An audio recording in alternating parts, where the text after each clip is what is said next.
مجھے زنا کرنے کی خواہش ہو رہی ہے، میں زنا کرنا چاہتا ہوں، اذن لی بالزنا، اللہ کے نبی آپ مجھے زنا کرنے کی اجازت دے دیجئے، میں کسی عورت سے زنا کرنا چاہتا ہوں۔ صحابہ اس آدمی پہ پھر پڑے، اس کو ڈانٹا پھٹکارا، کیسی بات ہے اللہ کے نبی کے سامنے کر رہے ہوئے؟ اللہ کے نبی اس نوجوان کو اپنے پاس بلاتے ہیں، آپ اس سے سوال کرتے ہیں، اے نوجوان میرے پاس آؤ، کیا بات ہے؟ نوجوان آنے کے بعد کہنے لگا، اے اللہ کے نبی مجھے زنا کرنے کی خواہش ہو رہی ہے، آپ مجھے زنا کرنے کی اجازت دے دیجیے۔ اب اللہ کے نبی، ٹھیک ہے میں تمہیں زنا کی اجازت بعد میں دوں گا، پہلے تم میرے کچھ سوالوں کا جواب دے کر کے چلے جاؤ۔ اللہ کے نبی اس آدمی سے سوال کر رہے ہیں، اور یہ سوال ہر نوجوان سے پوچھا جائے گا، ہر نوجوان اس بات کو، اس ذمہ داری کو محسوس کرے۔ اللہ کے نبی سوال کرتے ہیں، اتحبہ لأمک، اے نوجوان میں تجھے اگر کسی عورت کے ساتھ زنا کرنے کی اجازت دے دوں تو پہلے یہ بتا کہ کیا کوئی آدمی اگر تیری ماں کے ساتھ زنا کرے تو کیا یہ بات تمہیں پسند آئے گی؟ کہنے لگا اللہ کے نبی بالکل نہیں، کوئی میری ماں کے ساتھ زنا کرے یہ مجھے پسند نہیں۔ اتحبہ لابنتک، اگر کوئی تمہاری بیٹی کے ساتھ زنا کرے کیا یہ بات تمہیں پسند آئے گی؟ کہنے لگا اللہ کے نبی بالکل نہیں۔ اتحبہ لاختک، تیری بہن کے ساتھ کوئی زنا کرے کیا یہ بات تجھے پسند آئے گی؟ کہنے لگا اللہ کے نبی بالکل نہیں۔ آپ سوال بڑھاتے جا رہے ہیں، اتحبہ لعمتک، اگر کوئی تمہاری پھوپھی کے ساتھ زنا کرے کیا یہ بات پھر تمہیں پسند آئے گی؟ کہنے لگا اللہ کے نبی نہیں۔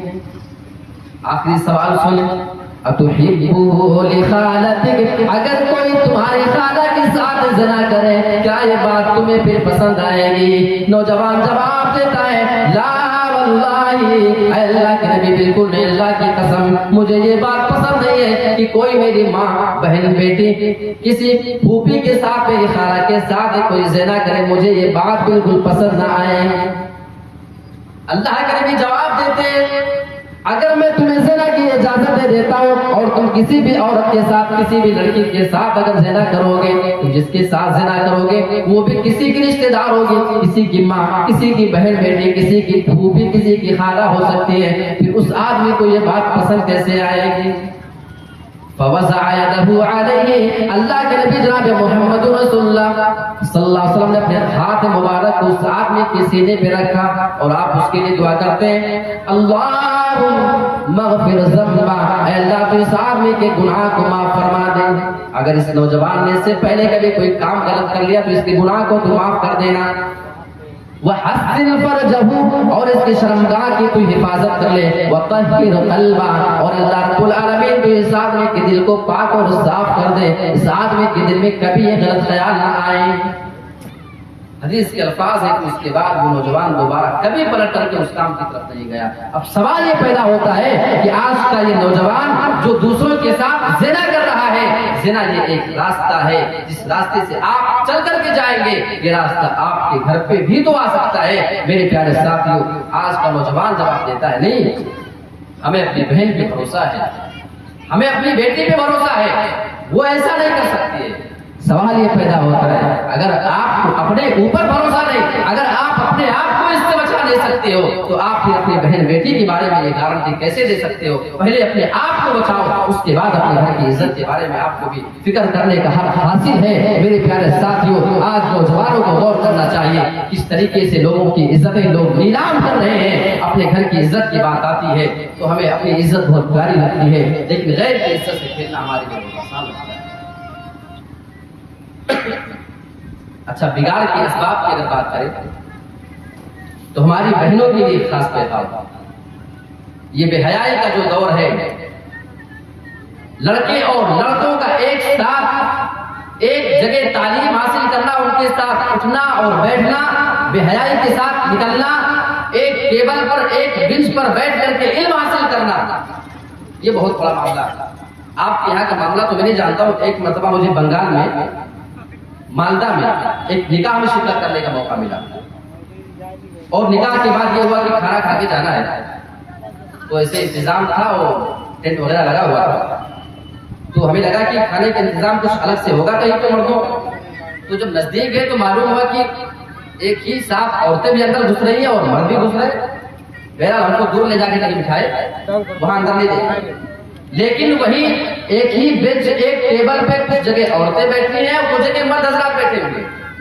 ہم شہروں کے بارے میں تو بہت باتیں کرتے ہیں کہ وہ ایکسٹرا ماڈرن زمانہ ہے, وہاں پہ بگڑے ہوئے لوگ ہیں, وہاں پہ حیائی ہے, بے پردگی ہے. لیکن حقیقت یہ ہے کہ صورتحال اگر ہم میدانی سطح پہ دیکھیں تو ہمارے گاؤں, ہمارے دیہات بھی اس سے محفوظ نہیں ہے. میرے پیارے ساتھیوں, ہماری ماں اور بہنوں کو بھی اس پہ غور کرنا چاہیے. اللہ کے نبی کی وہ حدیث ہمیں یاد آتی ہے, ایما امرأة اذا استعطرت فمرت بالمجلس فهي كذا وكذا. اگر کوئی عورت کسی بھی چیز کا استعمال کر لے اور اس سے اگر اس عورت کو خوشبو حاصل ہو جائے, کوئی عطر نہ لگائے, پرفیوم نہ لگائے, بلکہ اگر کوئی ایسی چیز کا استعمال کر لیتی ہے جس سے اس کو خوشبو حاصل ہو جائے, فمرت بالمجلس, اگر وہ ایسا کرنے کے بعد مردوں کی محفل سے گزر جائے, صرف نکل جائے, مردوں کی محفل سے گزر جائے, ان کو دیکھے نہیں, بات نہ کرے, ان کی مجلسوں میں بیٹھے نہیں, فَهِيَ كَذَا وَكَذَا, تو وہ عورت پھر ایسی ہے, وہ عورت ایسی ہے, یعنی زانیہ, یعنی وہ عورت پھر زانیہ ہے. اللہ کے نبی کی نظر میں وہ عورت پھر بد چلن ہے, بد کردار ہے, وہ عورت پھر زانیہ ہے. میرے پیارے ساتھیوں, آپ ذرا تصور کریں, آج ہماری ماں بہن بیٹیوں کا معاملہ دیکھیں, اس طریقے سے آج سماج میں بگاڑ پیدا ہو رہا ہے. بہت ساری عورتوں نے مہاراشٹر کے اندر کئی سالوں پہلے کی بات ہے, سینکڑوں لڑکیوں نے عدالت میں یاچکا دائر کر دیا تھا. ہم لڑکیوں کی بغاوت پہ ذرا غور کریں, ہم اس کے خود ذمہ دار ہیں. کالج میں, یونیورسٹی میں, اور اپنے بہن بیٹیوں کو ایکسٹرا ماڈرن زمانے کی پیروی کرتے ہوئے ایک ہی بینچ پہ لڑکے کے ساتھ بیٹھنے کے لیے ہم مجبور کرنے والے. میرے پیارے ساتھیوں, سینکڑوں لڑکیوں کی جانب سے عدالت میں یہ یاچکا دائر کی جاتی ہے, اپیل کی جاتی ہے, ہم فلاں بنت فلاں پورے نام اور ایڈریس کے ساتھ, گلی نمبر, مکان نمبر, محلہ نمبر, اپنا نام اور باپ کا نام, ہم فلاں فلاں غیر مسلم لڑکوں سے محبت کرتی ہیں اور ان کے ساتھ ہم شادی کرنا چاہتی ہیں, لیکن ہمارے گھر والے یہ شادی ہونے نہیں دینا چاہتے ہیں. میرے پیارے ساتھیوں, یہ یاچکا دائر کی جاتی ہے کہ عدالت اس معاملے میں ہماری رہنمائی کرے, ہماری مدد کرے. آج ہماری نوجوان لڑکیوں کی بغاوت کا عالم یہ ہو چکا ہے. سوال یہ پیدا ہوتا ہے کہ اس کا ذمہ دار کون ہے؟ میرے پیارے ساتھیوں, ظاہر سی بات ہے کہ اس کے ذمہ دار وہ باپ ہے, وہ مائیں ہیں جو اپنی معصوم سی بچیوں کو لے جا کر کے کالج کا راستہ دکھا رہی ہیں. کالج میں لے جا کر کے ان کو معلوم ہے کہ ایک لڑکا وہاں پہ بیٹھے گا, بغل میں ہماری بچی کو بھی بیٹھ کے تعلیم حاصل کرنا ہے. میرے پیارے ساتھیوں, ہم تعلیم کے مخالف تو نہیں, لیکن ایسی تعلیم کے ضرور مخالف ہے جس سے ہماری نوجوان لڑکیوں کا بھوشیہ خراب ہوتا ہو, جس سے ان کی آنے والی زندگی خراب ہوتی ہو اور ان کے لیے پھر ارتداد کا راستہ بھی متعین ہو جاتا ہو. بہت ساری ہماری نوجوان لڑکیوں کو دیکھا جاتا ہے, ان کی شادی تاخیر سے ہوتی ہے. شادی میں تاخیر, کسی اپنے بوائے فرینڈ کا انتخاب کر لیا جاتا ہے اور باقاعدہ ایسی کمیٹیاں ہیں, ایسی سنگٹھن بنائی جاتی ہیں جو نوجوان لڑکوں کو پالتے ہیں. ابھی مہاراشٹر میں ایک دل دہلا دینے والا واقعہ پیش آیا, 4-5 مہینے پہلے کی بات ہے. ایک واقعہ یہ پیش آیا کہ ایک لڑکی ایک لڑکے سے محبت کرتی ہے اور اس کے ساتھ وہ فرار ہو جاتی ہے اور اپنے گھر والوں کے ساتھ ڈھونگ کیا کرتی ہے کہ مجھے کڈنیپ کر لیا گیا, مجھے کچھ گنڈے اٹھا کر لے کر گئے. لیکن حقیقت بعد میں معلوم ہوا کہ وہ لڑکی اپنے آپ کو خود سے اٹھوائی تھی. پوری اسٹوری اس نے بنایا تھا, پورا ریل اس نے بنایا تھا, اور اس طریقے سے وہ نمازی لڑکی, وہ پابند لڑکی, صوم و صلاۃ کی پابند, قرآن کی تلاوت کرنے والی لڑکی اپنے آپ کو کس طریقے سے اسلام سے دور کر لیتی ہے اور ارتداد کا راستہ اختیار کر لیتی ہے. اس کی جو پیشانی کبھی رب کے سامنے جھکا کرتی تھی, اب وہ کہیں اور جھکا کرتے ہیں. جس زبان سے اس کے قرآن اور حدیث کی باتیں نکلا کرتی تھی, قرآن کی تلاوت کی آواز آیا کرتی تھی, آج اس لڑکی کی زبان سے صدائیں کچھ اور آتی ہوں گی. میرے پیارے ساتھیوں, وہ لڑکی کالج کی پڑھنے والی تھی. اس کے بعد پڑھنے کے بعد کالج میں پڑھا رہی تھی، ایک غیر مسلم لڑکی سے دوستی اس کی تھی، اس کے ساتھ پڑھاتی تھی۔ غلط دوستوں کا انتخاب انسان کو کہاں سے کہاں لے کر کے جاتا ہے۔ اسی لڑکی کے ساتھ وہ بیٹھ کر کے مل کر کے پلان کرتی ہے، اسی کے گھر پہ جاتی ہے، اپنے آپ کو گنڈوں سے ارسٹ کرواتی ہے، اٹھواتی ہے، اور اس کے بعد پھر ڈھول ڈھکورے کی جاتی ہے۔ اس کے بعد جب CCTV کیمرے کا جب سہارا لیا جاتا ہے تو پوری بات سامنے آئی، حاضر کیا گیا تو خوشی خوشی لڑکی آتی ہے۔ لیکن ہاں، جو لڑکی کبھی حجاب میں نکلا کرتی تھی، کبھی اس کے سر سے دوپٹہ نہیں نکلا کرتا تھا جب وہ باہر جایا کرتی تھی، آج وہ لباس الگ پہنے ہیں، اس کے پیشانی پہ اس کے مانگ میں سندور ہے، ہاتھ میں دھاگا بنا ہوا ہے، اور گلے میں منگل سوتر ہے، اور اپنے اسلام کا جنازہ نکال کر کفر کو خرید کر، وہ دنیاوی زندگی کو خرید کر، اپنی آخرت کو بیچ کر اللہ رب العالمین کے دیے ہوئے ایمان کا سودا کرنے کے بعد وہ اپنے آپ کو کفر میں ڈال رہی ہے۔ میرے پیارے ساتھیوں، آج ہماری نوجوان لڑکیوں کی بغاوت کے اسباب میں سے ایک سبب یہ ہے کہ ہم اپنی بچیوں کا خیال بچپن سے نہیں کرتے۔ تو یہ ایک وجہ ہو گئی۔ اگر ہم اپنی بچیوں کے بارے میں غور کریں، ایک گجرات کا واقعہ میں آپ کو سناؤں۔ مائیں جو خود بیچاری نمازی ہیں، خود دین کی پابند ہے، ان کی بچی کسی کالج میں پڑھ رہی ہے، گھر پہ ایک نوجوان لڑکا آتا ہے، اس ماں کے سامنے آ کر کے سوال کرتا ہے کہ آپ کی بیٹی کہاں ہے؟ اس کی بیٹی بھی 18-20 سال کی عمر کی، لڑکا بھی آس پاس اسی عمر کا۔ وہ آنے کے بعد اس کے گھر میں دروازے سے گھستا ہے، سوال کرتا ہے آپ کی بیٹی سے ملاقات کرنے آیا ہوں، اسکول کا دوست ہوں، کچھ ضروری کام ہے۔ میرے پیارے ساتھیوں، اس ماں کا ایک کردار تھا کہ اس لڑکے کو ڈانٹ کر کے بھگائے، اپنی بچی کو وہاں پہ بلاتی، یہ تمہارا کیسا دوست ہے، تم اس سے کیا ملنا چاہتی ہو، اور اس کو تم سے تنہائی میں ملنے کی کیا ضرورت ہے؟ میرے پیارے ساتھیوں، ضرورت اس بات کی تھی، لیکن اللہ کی قسم وہ عورت اپنی بچی کو بلا کر ڈانٹنے کے بجائے، اس کو سمجھانے کے بجائے، اس بیٹے کو حال میں بیٹھی ہوئی اس بیٹی کو رہنمائی کرتی ہے کہ تمہیں اگر میرے بیٹی سے ملاقات کرنا ہے، وہ اندر کے بیڈ روم میں موجود ہے، تم وہاں پہ جا کر کے اس سے ملاقات کر سکتے ہو۔ نوجوان گیا، تھوڑی دیر کے بعد ملاقات کرنے کے بعد پھر واپس چلا جایا کرتا ہے۔ آج ہم اپنی زندگی کے بارے میں غور کریں، ہم اپنی نوجوان بیٹیوں کو کہاں سے کہاں لے کر کے چلے جا رہے ہیں۔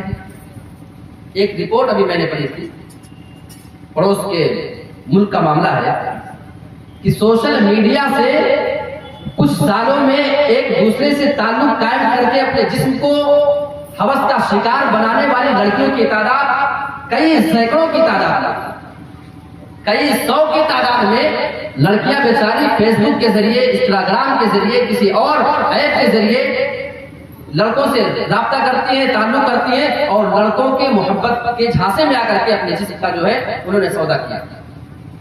باقاعدہ تصویر لڑکوں نے کھینچی، چپکے چپکے کچھ ویڈیو بنا لیا سائڈ سے، اور وہ ویڈیو ان کو پرسنل بھیج دیا۔ اب اس ویڈیو کو بھیج کر بار بار ان کو بلیک میل کر رہے ہیں کہ اگر آئندہ ہمارے کہنے کے مطابق تم نے عمل نہیں کیا تو ہم جو ہے اس کو سوشل میڈیا پہ وائرل کر دیں گے۔ اور بہت ساری ایسی سائٹس پڑی ہوئی ہیں جس پہ ایسے ویڈیوز بھی موجود ہیں کہ لڑکوں نے لڑکیوں کو ہوس کا نشانہ بنایا اور صرف ان کی تصویر لی، ان کی ننگی تصویریں لی، اپنا چہرہ اس میں ڈھانپ دیا اور اس کو سوشل میڈیا پہ ڈال دیا گیا ہے۔ میرے پیارے ساتھیوں، یہ ہماری معصوم بہن اور بیٹیاں آج ان کو بتانے کی ضرورت ہے، آج ہمیں انہیں اسلام کے مطابق ان کی زندگی کو گزارنے کی تعلیم دینے کی ضرورت ہے۔ ایسے بہنویوں کے بہکاوے میں نہ آئے، وہ ان کا ہمیشہ کے لیے فائدہ نہیں سوچ رہے ہیں، وہ اپنی ہوس کا شکار بنانے کے لیے، اپنی خواہش کو پورا کرنے کے لیے، اور اس کے ذریعے بلیک میل کر کے خود بھی استعمال کر رہے ہیں، اپنے بہت سے دوستوں کے ساتھ بھی اس کو زنا کروا رہے ہیں، بار بار وہی دھمکی دے کے کہ اگر ہمارے کہنے کے مطابق تم نے نہیں کیا تو اس کو ہم سوشل میڈیا پر ڈال دیں گے۔ میرے پیارے ساتھیوں، یہ چند باتیں میں نے آپ کے سامنے رکھنے کی کوشش کی، اور اللہ کا شکر ہے کہ موسم خراب ہوتے ہوتے بھی رہ گیا اور دوستوں کو بھی یہ پروگرام اختتام تک پہنچا ہے۔ میں آخر میں آپ تمام حضرات سے یہ گزارش کروں گا کہ اس علاقے میں یہ آپ کا جو ادارہ ہے، اس ادارے کو ضرورت ہے آپ احباب کے تعاون کی۔ ظاہر سی بات ہے کسی بھی ادارے کا کوئی ماں باپ نہیں ہوتا ہے، یہ ادارے ہمارے ہیں، اس میں پڑھنے والے بچے ہمارے ہیں، بچیاں ہماری ہیں۔ اگر یہاں کے اساتذہ کی تنخواہوں کا معیار اچھا ہوگا، ہم مدرسے کو اگر آگے بڑھائیں گے تو یقین مانیں اساتذہ کو بھی کام کرنے میں دلچسپی آئے گی، آپ کے بچے کو دل سے پڑھائیں گے اور آپ کی بچیوں کا مستقبل سنواریں گے۔ یاد رکھیے گا، کالج میں پڑھانے والا ٹیچر، یہ جتنے بھی استاد ہیں، یہ انسان کو دنیا کی پہچان کراتے ہیں، لیکن مدرسوں میں پڑھانے والے یہ علماء آپ کے بچوں کو، آپ کی بچیوں کو رب کی پہچان کراتے ہیں، رسول کی پہچان کراتے ہیں، آپ کے دین کی پہچان کراتے ہیں۔ آپ شکر ادا کریں جس علاقے میں آپ ہیں، ابھی آپ کے یہاں معاملہ محفوظ ہے۔ ہم یو پی والوں سے پوچھیں حالات کتنے خراب ہیں، مدرسوں کے اوپر کس طریقے سے لوگوں کی نظر گڑی ہوئی ہے۔ لہٰذا ایک ہو کر کے، یکجٹ ہو کر کے آپ اپنے گاؤں کے مدرسے کو اپنا گھر سمجھ کر کے ہر وہ چیز آپ پوری کرنے کی کوشش کریں جس کا مستحق آپ کے گاؤں کا مدرسہ ہے، اور آپ اس کے لیے یوں تیار رہیں کہ اگر اس کے اوپر آنچ آتی ہے تو گویا کہ ہمارے گھر پہ آنچ آتی ہے، ہم گھر کی ضرورت میں تھوڑی سی تاخیر تو کر سکتے ہیں، لیکن یہ اسلام کے قلعے، یہ مدرسے، اللہ کی قسم جس دن یہ مدرسے نہ ہوں گے اس دن قرآن و حدیث کی تعلیم دینے والے لوگ آپ کو نہ ملیں گے، اس دن سے آپ کو اسلام کی باتیں بتانے والے لوگ نہ ملیں گے۔ آپ کے سامنے بڑے بڑے علماء جو نظر آتے ہیں پہلے مکتب پڑھے ہیں، ہر عالم پہلے مکتب پڑھ کر کے نکلا ہے۔ امید کریں کہ آپ کے گاؤں سے بہت سے بچے ہیں، بہت سی بچیاں ہیں جو آنے والے دور میں آپ کے گاؤں کو روشن کرنے والے ہیں۔ اس امید کے ساتھ انشاءاللہ میں آپ سے اپیل کرتا ہوں کہ آپ حضرات بڑھ چڑھ کر کے اس کے تعاون میں حصہ لیں۔ اللہ رب العالمین اس کے تمام